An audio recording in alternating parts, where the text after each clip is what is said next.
Frères et sœurs, bonjour. Je suis très content de vous retrouver réellement de tout mon cœur. C'est une grande joie. Et je vous propose cette fois-ci, comme vous pouvez vous y attendre, la vidéo numéro 132, que je titre de la manière suivante, à savoir quand nous recherchons la face de Dieu, est-ce que c'est pour son intérêt à lui ou est-ce que c'est pour le nôtre? Quelles sont nos motivations profondes en de telles circonstances? Alors, ce titre m'a été inspiré parce que, évidemment, je réfléchis beaucoup sur ce qu'est l'Église, notamment depuis le début du XXIe siècle, où les croyants sont quand même très tournés vers eux-mêmes. Donc je vous propose quelques réflexions pour clarifier ce sujet afin que chacune et chacun d'entre vous puissiez comprendre de quoi je veux parler dans cette vidéo présente. Soyez bénis, je vous embrasse de tout mon cœur, que dans le nom de Jésus-Christ, et que sa grâce descende sur vous puissamment. Eh bien oui, afin que vous soyez bénis, mais d'une bénédiction qui n'est pas appelée à être une fin en elle-même, elle est juste un moyen pour rendre un culte à Dieu jusqu'à son retour. Alors, bien-aimés en Christ, donc mon constat, c'est que, hélas, trop souvent, je vois des thèmes d'enseignement chrétien donnés par des gens connus et même très suivis qui ces thèmes tournent autour d'une spiritualité où le Seigneur Jésus-Christ est sollicité, mais essentiellement et même quelquefois uniquement pour l'intérêt personnel, intime, profond du chrétien. Je veux dire que le thème abordé en de tels cas, c'est par exemple chercher Dieu pour recevoir des bénédictions, prier, jeûner, louer Dieu pour recevoir des bénédictions, des grâces. Voilà. Ça, c'est les motivations profondes pour chercher Dieu. Alors, il est certain, bien-aimés, que enseigner sur ces thèmes est la garantie d'être très suivi. Ces thèmes sont très populaires. Si, entre autres, l'enseignant recherche cet objectif d'être très suivi. Vous savez, on recherche beaucoup la bénédiction du ministère. Voilà. Alors, il est aussi certain que ce genre d'enseignement répond à une attente massive des chrétiens, à savoir, je le répète, comment faire pour être béni? Comment faire pour être béni? Voilà. Et il est même certain que ce niveau d'enseignement maintient les chrétiens dans une spiritualité et une perception de Dieu où il n'est pas au centre de leur vie, puisque ce sont toujours leurs besoins et leurs désirs personnels et existentiels qui s'y trouvent au centre de leur vie. Pour être plus clair, cet enseignement et ceux qui l'écoutent perçoivent leur moi comme étant au centre de leur vie, et il est en réalité prioritaire, voilà, et Dieu ne leur est utile, entre guillemets, que pour les servir dans leurs attentes. Je viens de vous le dire, Dieu ne leur est que périphérique. Quant à moi, je ne prêcherai, que Dieu m'en garde, jamais ce genre d'enseignement, et je viens de le dire, que Dieu m'en garde. Si vous cherchez l'évangile de l'intéressement personnel, parce que je crois que c'est comme ça qu'il faut appeler cet évangile dont je vous parle là, l'évangile de l'intéressement personnel, vous avez bien entendu cette expression, vous n'êtes pas ici sur mes vidéos à la bonne adresse. Bien-aimés, cherchez la volonté de Dieu, cherchez ma destinée, chacun cherchant la sienne, cherchez des bénédictions, cherchez ma place dans l'Église, avec un grand E, et cherchez ma place dans l'Église locale. Tout ceci est un faux enseignement où l'humain est vraiment au centre et non Dieu. Et ça, c'est beaucoup et essentiellement l'Évangile qui a prévalu dans le premier quart de ce XXIe siècle, pour le moment. Tandis que, frères et sœurs, chercher la personne et la présence de Dieu pour le plaisir de son cœur est le vrai enseignement. Sachant que dans ce cas, je serai porté dans toutes les grâces, les connaissances dont j'aurai besoin, car Dieu me l'a promis. Jésus n'a-t-il pas dit dans Matthieu chapitre 6, verset 33, « Recherchez premièrement la justice et le royaume de Dieu, et tout le reste vous sera donné par-dessus. » Tout le monde connaît ce verset. Mais qui le comprend vraiment dans sa vie de tous les jours? C'est une autre affaire, une autre question. Mes amis en Christ, certes, je comprends qu'à une époque de notre vie, nous cherchons Dieu pour être sauvés, donc par intérêt personnel. Alors, néanmoins, permettez-moi de vous souligner qu'à certaines époques de grands réveils spirituels, 19e et début du 20e siècle, 18e siècle aussi, des masses de gens venaient à Dieu parce qu'ils sentaient surtout en leur conscience combien, par leur péché, vous entendez bien, combien par leur péché ils avaient blessé le cœur de Dieu. C'est-à-dire que ces gens réagissaient premièrement par rapport au tort qu'ils avaient causé à Dieu, et non premièrement pour être sauvés et en quelque sorte tirés d'affaire dans leur situation. Bien sûr, en se repentant d'avoir ainsi causé à Dieu du tort, ils se trouvaient soulagés et sauvés. À cette époque, l'expérience de la rencontre personnelle avec Dieu était authentique. Le premier sentiment qui survenait dans le cœur de l'intéressé, c'était « j'ai blessé Dieu ». Rien d'autre. Aujourd'hui, ça a bien changé. Dieu se trouvait donc tout de suite au centre de la vie du chrétien. Aujourd'hui, beaucoup de chrétiens sont au centre d'eux-mêmes et Dieu n'y est sollicité qu'essentiellement pour leurs besoins.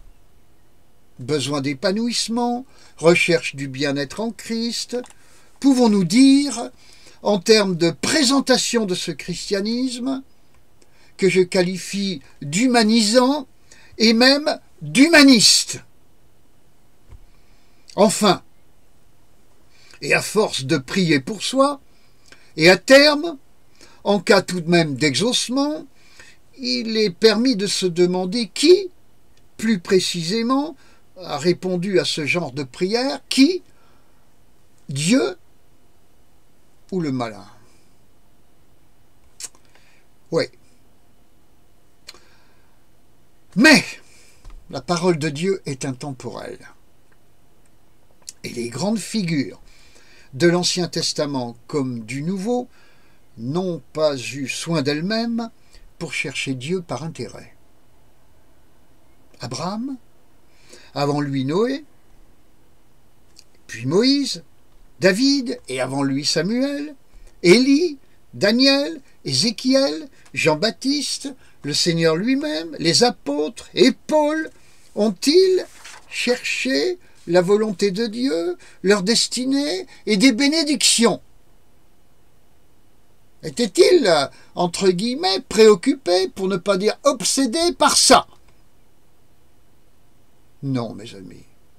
Lisez bien leur vie. Ils ont cherché Dieu. En conséquence, ils ont trouvé tout le reste.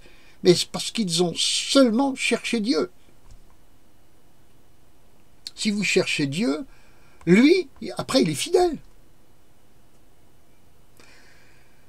Souvent, Dieu s'est manifesté à eux quand eux ne demandaient rien, ne désiraient rien, n'étaient en demande de rien, sauf, peut-être, et même sûrement, de Dieu seul.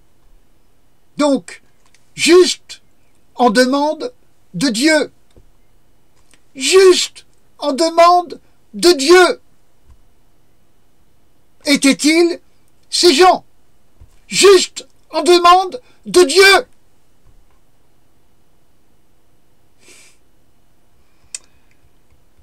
Bien sûr, frères et sœurs, en Jésus-Christ, l'apôtre Paul dit, 2 points, faites connaître à Dieu vos demandes. Philippiens chapitre 4, verset 6.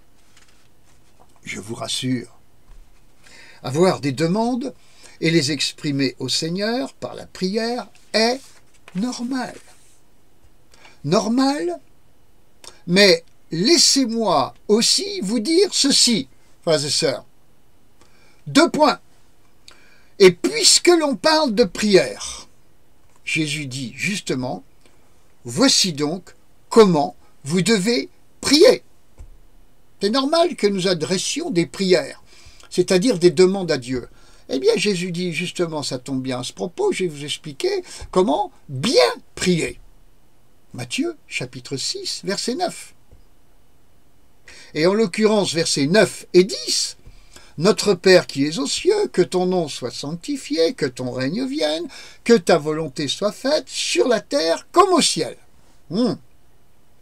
Alors nous voyons que cette première partie de cette prière enseignée par Jésus traite d'abord de la personne de Dieu et ensuite de ses désirs, ses attentes, ses rêves même, peut-on dire, ses rêves, sa vision intentionnelle pour la terre et tout ce qui s'y trouve. Ensuite, verset 11, « Donne-nous aujourd'hui notre pain quotidien ». Et là, nous voyons que cette deuxième partie de la prière type de Jésus traite cette fois-ci de nos attentes personnelles. Et là, nous revenons dans Philippiens chapitre 4, verset 6, à savoir « Faites connaître à Dieu vos demandes ». C'est normal. Mais après avoir considéré d'abord la personne de Dieu et ses intérêts, ses attentes, ses rêves, ensuite, nos attentes à nous, ensuite seulement. C'est profondément biblique. Verset 12, frères et sœurs, pardonne-nous nos offenses comme nous pardonnons à ceux qui nous ont offensés. Ok. Et là, nous sommes dans la troisième partie de la prière de Jésus qui traite de mon état de cœur. Ou du moins, il faut que je traite mon état de cœur. Cette partie traite de mon état de cœur que je dois traiter. Mon état de cœur. Le traitement de mon état de cœur qui ouvrira la porte du ciel de Dieu pour les prières des 2 parties précédentes. Donc il s'agit, si vous voulez, dans cette troisième partie, d'une levée des obstacles à l'exaucement concernant les 2 premières parties.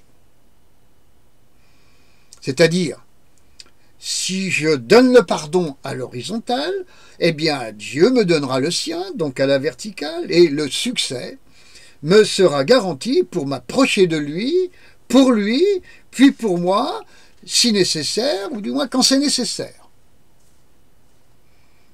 Verset 13. Ne nous laisse pas entrer en tentation, mais délivre-nous du malin, car c'est à toi qu'appartiennent dans tous les siècles le règne, la puissance et la gloire. Amen. Cette quatrième partie, bien-aimée, de la prière de Jésus, traite, elle traite de nous et de Satan, ainsi que de Dieu. À savoir, nous prions Dieu de n'avoir aucune complicité avec Satan, étant entendu que la moindre complicité est déjà une dépendance à lui, à Satan, donc un culte.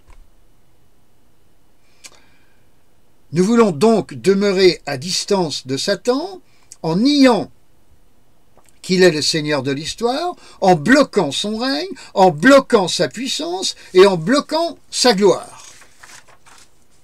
Je vous rappelle, à ce propos, que nous pouvons tout par celui qui nous fortifie. Philippiens chapitre 4, verset 13.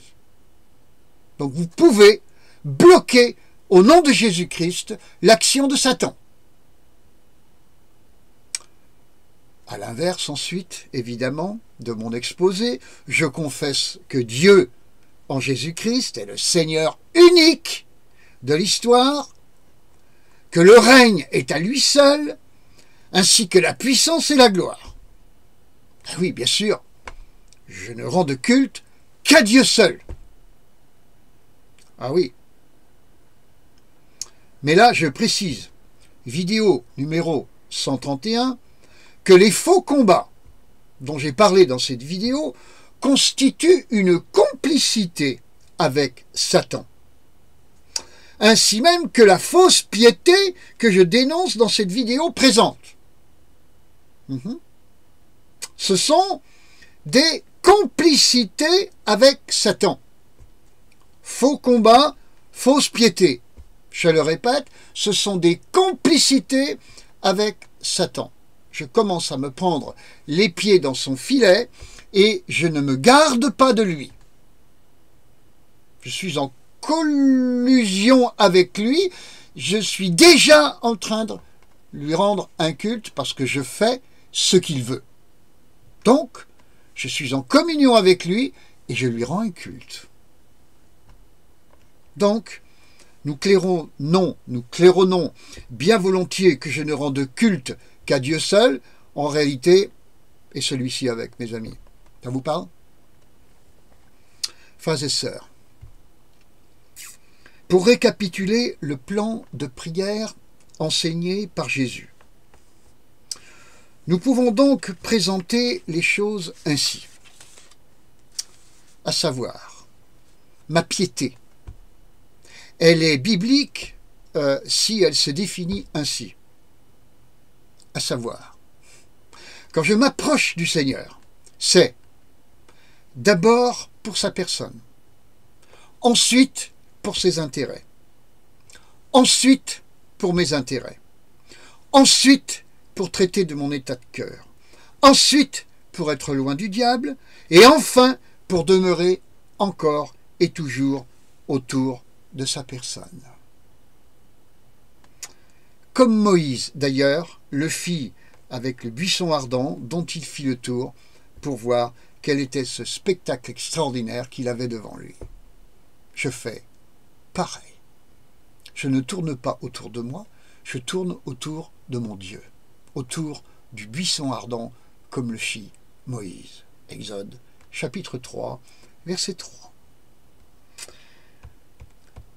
Donc, la prière du Notre Père commence par Dieu et se termine par Dieu. Frères et sœurs, si ma piété et la vôtre sont conformes à ce plan que je vous ai exposé,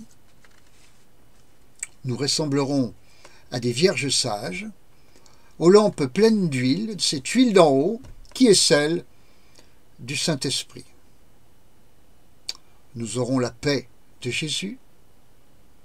Il est fidèle, il l'a promis. Dieu sera au centre de nos vies. Nous prioriserons sa personne et ses intérêts ses désirs, ses rêves, nous lui présenterons nos besoins et nos demandes légitimes, et nous entrerons dans l'exaucement de nos demandes par la foi sans voir, et sans oublier de lui demander pardon pour nos péchés présents et à venir, pour nos états de cœur mauvais, afin d'être en paix avec lui, lavés par le sang de l'agneau. Amen. Ainsi, bien-aimés, par la foi et l'humilité, entrons non seulement dans sa présence, mais également dans l'exaucement de nos prières et déclarons que c'est accompli, comme il l'a dit à la croix, en disant « Tout est accompli ». Jean, chapitre 19, verset 30. J'espère que vous avez bien compris ce message. Cette remise au centre, cette réorientation de notre spiritualité dite chrétienne vers Dieu, le centre unique. Pardon Seigneur de t'avoir enlevé de notre centre et de nous y avoir mis à la place. Pardon, pardon, pardon. Certains diraient, une fois pardon, ça suffit. Oui, oui, d'accord. Comprenez quand même l'esprit dans lequel je veux dire. Il s'agit d'une prise de conscience profonde et d'une repentance profonde. On a déraillé. Nous sommes dans une spiritualité déjantée, comme on dit là, avec ce genre de mots-là. Nous sommes déjantés. Nous nous sommes placés au centre. Comme le disait le diable dans le jardin d'Éden, vous serez comme des dieux. Eh bien, nous y sommes arrivés, malheureusement. Alors, enlevons-nous de cette position de déification et remettons le Seigneur, en lui demandant pardon pour ce péché terrible. Alors j'espère vous avoir clairement exposé la chose. Bien-aimés, si des questions demeurent, vous pouvez me les poser en commentaire, bien sûr. Cette vidéo numéro 132 s'adresse aux gens qui cherchent Dieu de tout leur cœur, sachant qu'ils le trouveront par Jésus-Christ, le seul sauveur du monde, son Fils incarné. Que toute la gloire lui revienne. C'est vraiment notre Père qui est aux cieux. Alors il est votre Père, il est à vous, vous êtes à lui, mais il est à vous, amen. Il est au ciel, il est en domination de tout. Centrez vos regards vers lui, les yeux fixés sur Jésus, pas sur vos besoins. Arrêtons avec ça. C'est mauvais.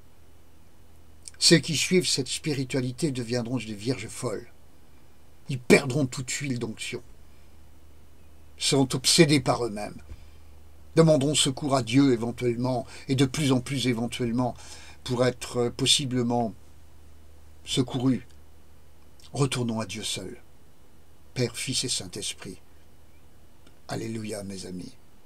C'était la vidéo numéro 132. Elle est importante, elle est très importante. Et je vais vous dire, il n'y a pas d'autre message que celui que je viens de vous donner. Il n'y en a pas d'autre. Si vous voulez être une vierge sage à la lampe pleine d'huile, quand il va revenir, vous avez intérêt à pratiquer cette spiritualité-là et aucune autre. Les autres, fuyez-les. Elles ont l'air d'être tellement spirituelles, elles ne sont que pseudo-bibliques. Hélas. Alors, allons au Seigneur, Père, Fils et Saint-Esprit, et rendons-lui un culte à lui seul, mes amis. Alléluia. J'ai dit tout cela au nom de Jésus-Christ, par la puissance du Saint-Esprit et pour l'honneur de notre Dieu. Amen. À bientôt, mes amis. Alors encore pour la suivante. Je vous embrasse. Soyez bénis. Au nom de Jésus-Christ. Amen.